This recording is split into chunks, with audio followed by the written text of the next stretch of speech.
Let's go back now to the details around the accident which has claimed 11 lives. Eastern Cape Transport spokesperson Unathi Binqose joining us again. Let's perhaps just continue with our discussion as we try and get the finer details of do we know at all at this stage how many people were taken to hospital who may have been injured, and perhaps the finer details like the number of people in total as well as some of the ages of those who have lost their lives? The number of those who have been taken to hospital is 13, 4 of which are in a serious to critical condition.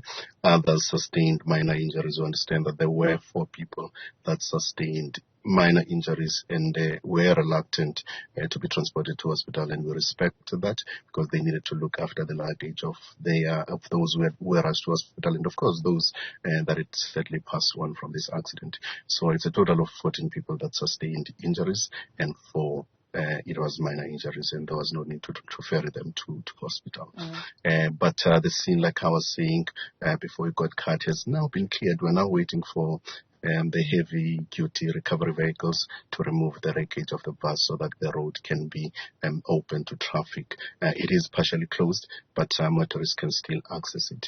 The relatives of those who have passed on are now beginning to trickle in to the public mortuary here in Lusikisiki to sadly identify the bodies of their loved ones. And of course, we expect that process to continue until maybe early tomorrow, and we are hoping that by afternoon tomorrow we would have identified all those who have passed on in this accident. Were there any children involved in this horrific accident? Sadly, among the 11 that died, 9 were adults and 2 were children. So there were some children that were involved in this accident.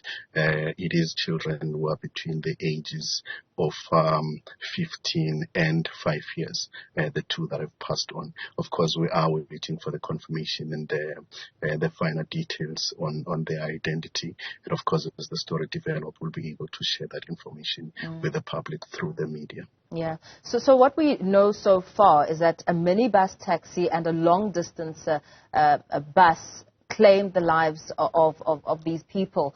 But is there any detail at all on how exactly this accident occurred? I mean, it's horrific. The number of people who have lost their lives in just a single day is really frightening. In a weekend where it was very quiet. We had not reported on any fatal crashes, and we were hopeful that we will emerge from this weekend unscathed. But unfortunately, one incident has claimed 11 lives. What we know about it is that it's a head-on collision, and head-on collisions always tell us a story that one of the vehicles was on the wrong side of the road when the accident happened, and one of the drivers had absolutely nothing to do with the accident, but unfortunately they find themselves involved in it. The details are still sketchy at this stage, but investigators are also on the scene trying to piece together what may have led to this accident. At this moment, we wish not to speculate on who was on the wrong between the 2 vehicles, because the collision certainly on impact, both vehicles were pushed outside the road, so it's not that easy to tell which of the 2 were on the wrong. However, thankfully there are some survivors who are able to share that information with our investigators, and will soon know who between the 2 drivers was on the wrong when the accident happened.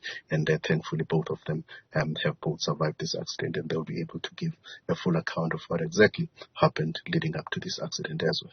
Very well. Thank you so much for that update. Let's perhaps leave it there for now. Eastern Cape Transport Department spokesperson Unathi Binqose speaking to us about an accident which has claimed multiple lives, 11 people losing their lives in this accident on the R61 between Flagstaff and Lusikisiki. Of course, the developments are those we will continue to follow and monitor here on Newzroom Afrika.